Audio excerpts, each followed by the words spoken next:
2016년 4월 20일 오후 4시 53분에 일본 그 동쪽 태평양 앞바다에서 규모 7.7의 지진이 있었습니다. 그로 인해서 이제 일본에 약 일주일간 후발 지진 주의보가 지금 발령된 상태거든요. 그래서 현재 일본의 상태를 알려드리기 위해서 이 영상을 준비를 했습니다. 구독과 좋아요, 알람 설정 감사합니다.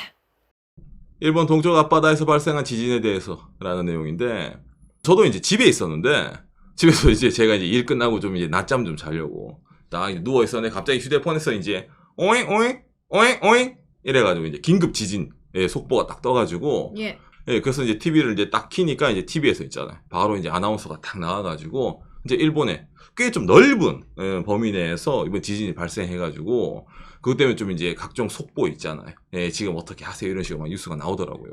저희가 사는 삿포로는 조금만 흔들었네요. 그래서 제가 오늘은 이것도 한국에서도 이제 뉴스가 나왔길래 여기에 대한 좀 자세한 정보 있잖아요. 이번 지진이 어떤 지진이고 뭐 이번에 나온 후발 지진 이제 주의보라는 것도 떴기 때문에 거기에 관해서 좀 짤막하게 현재 일본의 상황을 알려드리기 위해서 이 영상을 준비를 했으니 먼저 이걸 보면서 이야기를 해보도록 합시다. 아오모리 등에서 진도 5 강의 지진이 발생했다라는 이제 이 뉴스가 막 뜨면서 일본의 각종 속보가 떴거든요. 그러네요. 그러니까 동북지방 중에서도 좀 더 북쪽이네요. 그렇죠. 홋카이도도 뭐 거의 전체 다 흔들리고 동북지방, 그 다음에 도쿄라든지, 그 다음에 이쪽 이제, 그러니까 엄밀하게 말하면 여기 오사카까지도 약간 있잖아요. 흔들렸다고 할 수 있겠네요. 예. 그러니까 흔들림 자체는 엄청 큰 거는 아니었지만 이번에 규모가 컸기 때문에 이렇게 넓게 흔들었네요. 그렇죠. 한국에서도 보도가 나왔죠. 연합뉴스TV 1. 혼슈 동쪽 해역서 규모 7.7의 강진. 뭐 KBS도 마찬가지고 있잖아요. 이 한국경제도. 예, 마찬가지로 뭐 기본적으로 타이틀 한국에서는 특히 이제 동일본 대지진이 저쪽 위치 있잖아요. 비슷한 위치. 과거 요런 식으로 있잖아요. 났었기 때문에 그걸 보면서 이제 저거 큰일 아니냐. 이런 식으로 좀 걱정하시는 분들이 많은 걸로 알고 있습니다. 그 내용은 일본도 비슷합니다. 항상 이제 일본 사람들도 이쪽 부근에서 지진이 나면 있잖아요. 과거 그걸 좀 많이 떠올리거든요. 그래서 이제 이번 지진인데 예, 원래 처음에는 매그니튜드, 지진 규모가 7.5라고 발표를 했었는데 이제 알고 보니까 좀 더 강했다. 이래서 7.7로 상향 조정을 했거든요. 나오지만 0.2가 올랐을 뿐인데 지진이 가진 에너지는 약 2배가 된다. 그리고 이번에 7.7이 요 근래 10년 내 일본에 온 지진 있잖아요. 그 중에서 제일 큰 지진입니다. 예, 규모 자체는요. 그리고 그걸로 인해서 나오죠. 후발 지진 주의보라는 게 발표가 된 겁니다. 그리고 여러분들이 이런 지진 이렇게 규모가 크면은 이거 뭐 건물이 무너지고 뭐 난리가 나느냐라고 했을 때 그런 건 꼭 아닙니다. 일본에서 이런 지진이 났을 때 사람들이 제일 무서워하는 게 뭐 건물이 무너져가 아니라 쓰나미입니다. 쓰나미. 이번에도 7.7 규모의 지진이 왔는데 최대 3m 정도의 쓰나미가 예측된다 해서 이제 바로 이게 기상 속보로 뜬 거예요.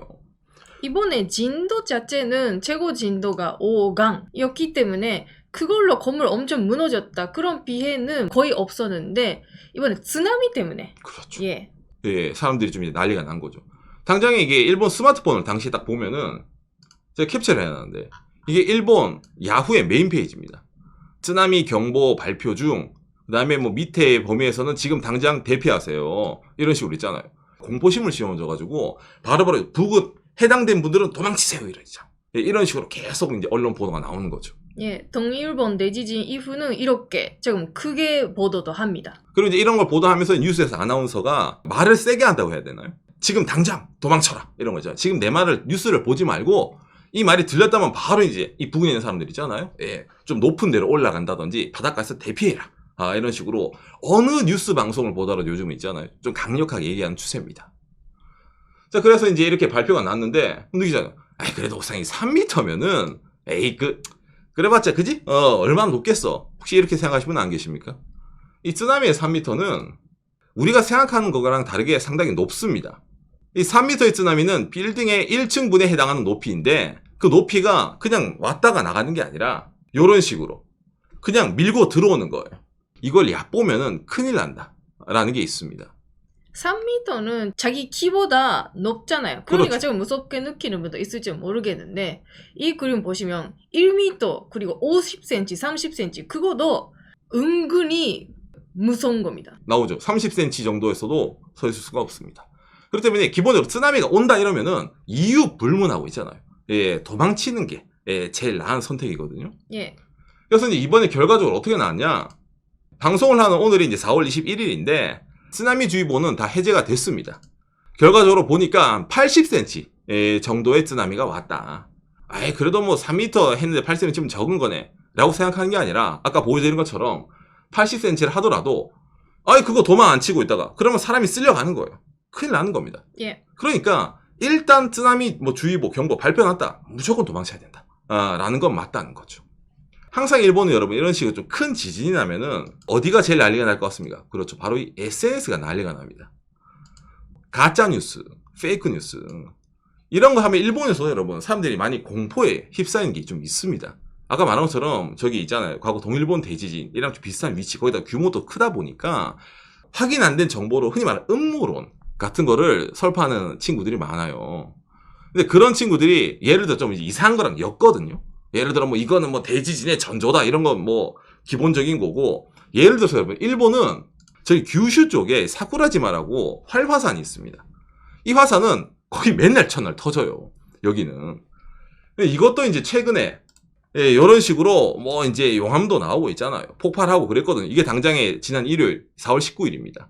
그러니까 이런 거랑 엮어가지고 일본이 뭐 있잖아 규슈에서는 화산이 폭발 저기 동쪽에서는 저거 나고 좀 있으면 난카이 트로프 있잖아요. 그것도 온다. 이제 끝났다. 이런 식으로 뭔가 스토리를 만들어가지고 SNS 상에서 막 이제 그런 걸 이제 유포를 하고 있잖아. 예, 그걸로 이제 조회수를 얻고 공포심을 심어주는 그런 게 많다 보니까 요즘은 이제 이런 거 나오죠.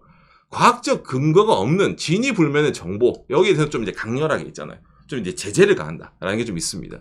특히 일본 사람도 이렇게 지진이 일어나면 X가 제일 실시간으로 다 정보가 나오기 때문에 X를 보는 분들이 많아요. 그러니까 더욱더 조금 내직해주세요라고 하는 겁니다. 그렇죠. 거기다가 또 요즘 뭡니까? AI 기술 발달돼 있어가지고 실제로 그거 없는데 아까 나 예를 들어 쓰나미가 뭐 8cm가 안돼 가짜로 만들어가지고 있잖아. 이만한 게 왔다 이런 식으로 정보를 올리는 그런 친구들이 있기 때문에 SNS에는 정보는 좀 많이 믿기 힘든 그런 게 좀 많이 있는 거죠. 그래서 특히 이런 거는 사람의 목숨이 왔다 갔다 거리는 정보 아니겠습니까? 예, 그래서 일본에서도 요즘은 여기에 관해서 있잖아요. 지진도 중요하지만은 가짜 뉴스로 인해서 피해보는 사람이 없도록 하는 게 더 중요하다라는 게 나오더라고요. 자, 그래서 이제 그런 상황인데 이번에 여기 후발 지진 주의 정보라는 게 이번에 발표가 됐는데 이게 역대 2번째로 발표가 된 겁니다. 예, 그러니까 또 나왔네요. 그렇죠. 이게 처음에 발표된 게 언제냐면은 작년 12월 달에도 거의 비슷한 위치에서 지진이 왔었거든요. 예. 바로 이 지진이죠. 지난 12월 8일에 비슷한 데 왔는데 이때는 좀 더 진도가 강했습니다. 가까우니까. 진도 6강이 왔었거든요. 이때는 다행스럽게 그게 아무것도 없었습니다. 그런데 작년 12월에 나오고 지금 4개월밖에 안 지났는데 또 났단 말은 좀 불안하네. 그렇게 느끼는 게 있잖아요. 그러다 보니까 이번에도 일주일 동안은 최대한 여러분 주의를 기울이세요. 이런 식으로 말을 하는 거거든요. 예. 이게 이번에 후발 지진 주의보가 발령된 일본의 지역입니다. 여기 빨간색으로 칠해진 데 있잖아요. 여기에 좀 특히 주의하세요라고 돼 있는 거거든요. 이것도 언젠가 큰 지진이 일어날지도 모른다라는 지역인데 그걸 주의하세요라는 거죠. 그렇죠, 그렇죠. 이 부근 자체가 기본적으로 쓰나미가 오는 걸 많이 좀 상정을 하는 바닷가 지역을 중심으로 있잖아요. 많이 주의하세요라고 하는 거거든요. 아까도 말했지만은 지진이 와서 건물이 무너지는 것보다 쓰나미 가서 사람이 쓸려간다라든지 있잖아요. 그럴 위험성. 그래서 목숨 잃는 게 더 많기 때문에 이렇게 좀 이제 뭡니까? 일부러 지역을 딱 꼭 집어가지고 있잖아요. 여기 있는 사람들 조심하세요. 그러면 이게 뭐 후발 지진 이거 주의보 나오면은 이거 뭐 그럼 당장 이번 일주일 동안 무조건 나온다는 거야. 확률이 어느 정도인데? 라고 생각되지 않습니까? 평소와 비교해서 10배 높아진다. 이게 단순하게 숫자 10배만 들으면은 야 이건 뭐 진짜 온다 이렇게 느끼잖아요. 근데 이게 엄밀하게 말하면은 평소의 확률이 0.1%입니다. 그게 1%가 되는 거예요. 이게 그냥 단순하게 10배로 듣는 것보다 0.1, 1% 이렇게 듣는 게 좀 느낌은 다르죠. 뭐 100%안 온다라고 말은 못하지만은 그래도 있잖아요. 우리가 너무 쫄아가지고 이거 뭐 집에 처박혀 있어야 돼. 뭐 나는 뭐 이제 뭐 바로 그게 아니라 평소 하는 주의에서 좀 더 있잖아요. 신경을 쓰세요. 라는 취지로 이렇게 발표를 한다는 겁니다. 그러니까 일본 미디어들도 조심해야 된다 하는데 바로바로 사회적인 활동 멈추는 게 아니라 일상생활은 그대로 하면서 평소 준비해둔 걸 다시 확인해주세요. 그렇죠, 그렇죠. 지진 발생으로부터 일주일 정도 사회경제 활동을 계속하면서 평소부터의 지진의 대비를 재확인. 예를 들어 집에 있는 각종 비상용 물품 있잖아요. 아, 그거 진짜 제대로 잘 있나? 유통기한 맞나? 부터 이래가지고 또 만에 한해 사태에 대해서 언제든지 도망칠 수 있게, 피할 수 있게 준비를 다 해라 라고 말을 한다는 겁니다. 이게 우리나라 사람 입장에서는 지진이 막 그렇게 많이 오는 나라는 아니니까 아이고 이거 뭐 아무것도 안 된다 이렇게 느끼지만 일본은 오히려 좀 반대가 있는 게 좀 사람들이 있잖아요. 아, 이번은 뭐 별거 있겠어요. 약간 이렇게 되는 사람들 꽤 많이 있어요. 예, 그러니까 그런 사람들에게는 좀 하세요 라는 메시지를 줘야 되는 거고, 또 반대로 저는 동일본 대지진처럼 약간 공포를 갖고 있는 사람들에게는 또 너무 이게 있잖아요. 위협으로 다가올 수 있으니까 그 정도는 아니니까 요 정도만 해. 있잖아요. 그렇게 말하는. 그러다 보니까 이런 일본 미디어가 전달하는 이 뉘앙스가 상당히 어렵습니다. 그러네요. 예. 있잖아. 아무리 1%를 하더라도, 그지? 거대 지진이 올 수가 있는데, 이 거대 지진, 그럼 만에 하나 오면은 이게 어느 정도 크기의 사이즈가 오느냐라고 생각하지 않습니까? 그게 일본에서도 각종 이제 미디어가 발표를 하는데, 아사히가 보도를 했는데, 쓰나미가 이 일본 동북 지방 쪽이 있잖아요. 이쪽에는 약 30m의 높이가 올 거고, 그다음 홋카이도 지역은 28m가 올 것이다. 라고 이렇게 말을 하는 거예요. 그러니까 아까 뭐 3m랑 레벨이 다르죠. 거의 10배 가까이 넘는 거 있잖아요. 그러네. 몇십 센치도 위험한데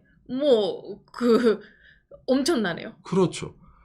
여러분들이 뭐 기억에 있으실 과거 일본, 동일본 대지진의 쓰나미 있잖아요. 이 쓰나미가 몇 미터냐면은 9m, 8m 정도였습니다. 일반적으로.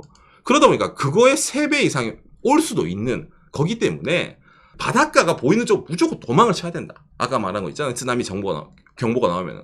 그런 식으로 사람들에게 인풋을 해둬야 되는 겁니다. 제가 이런 걸 하면은, 아이고, 그러면 당장에 이번 일주일 동안은 가면 안 되네.가 아니라, 이거는 일주일 넘어서 언젠가는 이런 일이 일어날 수 있다는 거기 때문에, 항상 일본에 오신 분들은 이걸 어느 정도 있잖아요. 생각을 해 두시고 온다든지, 아니면 거주하는 게 낫다고 생각을 합니다. 자, 그리고 이게 일본의 내각부에서 발표한 자료인데, 지진이란 거는 여진 다음에 본진이 올 수가 있습니다. 과거 동일본 대지진 때도 매그니튜드 7.3이 왔다가 이틀 후에 9.0 엄청 큰 게 왔거든요. 뭐 예전 1963년에도 마찬가지입니다. 그러니까 이번에 일본에 얼마 왔다고 지진이 7.7이 왔어. 이것보다 더 강한 게 앞으로도 올 수가 있다라는 게 있다는 거예요. 과거에 저런 통계를 봤을 때.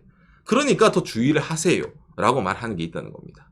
바카이 방송도 제가 지진을 정말 많이 다루지만은 일본 사람들이 느끼는 이런 지진 정보랑 우리나라, 대한민국 사람들이 느끼는 지진 정보는 좀 많이 다릅니다. 항상 지진이라고 하면은 이런 과거 동일본 대지진을 떠올리는 분들이 많이 있잖아요. 근데 이거는 정말로 일본 역사에서도 좀 큰 지진에 속하는 거기 때문에 모두가 다 이렇게 온다는 거는 꼭 아닙니다. 그렇기 때문에 어느 정도 일본에서 이제 지진이 온다 하면은 아까 여기 나온 거 있잖아요. 아, 요런 거는 어느 정도 숙지를 하고 일본 여행 갈 때도 예를 들어서 있잖아요. 스마트폰에 그 안에 있는 정보를 잘 확인을 하고 내가 이 지역에 가야 된다라고 했을 때는 어느 정도 거기에 대한 대비를 하시고 가는 게 낫다라고 말을 하는 겁니다. 그래서 뭐 온다는 거야 안 온다는 거야 이거는 저희도 알 수가 없죠. 일본에 있는 사람 그 누구도 알 수가 없습니다. 지진은 통계입니다.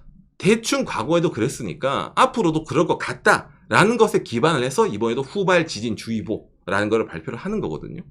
그럼 이거 이번에 일주일 끝나면 안전해 더 아니고 이번 일주일 끝나더라도 일본은 언제든지 지진이 올 수가 있으니까 거기에 대해서 생각을 하고 일본은 간다라고 하는 게 제일 나아 보인다는 거죠. 일본 사람들도 평소부터 그렇습니다. 언제든지 큰 지진이 일어날 수도 있는 그런 나라다라는 걸 인식하면서 생활을 한다. 그렇죠. 근데 다만 뭡니까? 이번에 발생한 지진 해역 부근이 왜 이렇게 이번에도 주목을 받고 있냐면은 당시에 작년 12월 달, 11월 달, 그리고 올해 3월 달에도 비슷하게 이 부근에서 지진이 발생을 했기 때문에 그러면은 이거는 과거보다는 좀 더 위험성이 올라가 있는 건 사실이란 말이에요. 예. 연속되고 있기 때문에. 그렇기 때문에 과거보다 좀 더 여러분들 대비를 하세요 라고 뉴스에서 말하는 거고 그거를 일본에 가실 계획이 한국 분들도 알아둬서 손해볼 건 없다라는 거겠네요. 저희가 할 수 있는 것은 지금 일본은 어떤 분위기가 어떻게 보도하고 있을까라는 걸 알려드리는 것 뿐입니다. 근데 이걸 보고 선생님들이 시청자분을 어떻게 판단할까? 그렇죠. 뭐 그거는 각자마다. 각자마다. 예. 이걸 바탕으로 여러분들이 좀 여러모로 생각을 하시기 바랍니다. 그러네요. 일단 일본에서는 사회적인 활동은 멈추지 마시고 경제 활동은 제대로 하시고 근데 대비는 해주세요. 그렇죠. 입니다. 너무 난리 난 것도 아니고 너무 난리가 안 난 것도 아닌 약간 좀 맞습니다. 애매한 상황인데 예. 이 분위기를 알려드리기 위해서 오늘 방송을 해봤습니다. 오늘 내용이 여러분들의 참고가 됐으면 좋겠네요. 감사합니다. 요시. 항상 이렇게 이제 지진 관련 내용을 제가 만들면은 이게 속보 베이스로 여러분들 알려드리는 거거든요. 근데 이 지진이 일본에 거주하는 박간에 같은 경우에도 많이 당해봤어요. 뭐 장장이 저희는 홋카이도에서 진도 6짜리도 경험을 해봤는데 예. 그래도 이게 솔직히 말하면 적응은 잘 안 됩니다. 아이고 뭐 어떻게 하지 약간 그런 게 있거든요. 예. 근데 이런 게 평소 이런 걸 경험하지 못한 한국 분들 같은 경우에는 만약에 일본에서 이런 걸 당했을 때 정말 패닉 상태에 빠질 수가 있어요. 예, 그렇기 때문에 일본은 언제든지 저런 식으로 뭔가 좀 큰 지진이 올 수가 있는 위험성이 있다라는 거를 막 공포심을 가지고 쫄아하는 게 아니라 가슴 한편에 알려두시고 만에 하나의 경우가 생겼을 때 내가 어떻게 해야 될까? 그렇기 때문에 오늘 내용 같은 것도 아까 말했지만 너무 쫄 필요도 없고 그렇다고 해서 너무 무시할 필요도 없는 약간 좀 애매한 그런 것도 있지만은 그래도 이걸 하나 알아두시면은 앞으로의 일본 갈 일이 있으신 분들에게는 어느 정도 도움이 되지 않을까라고 좀 생각이 되네요.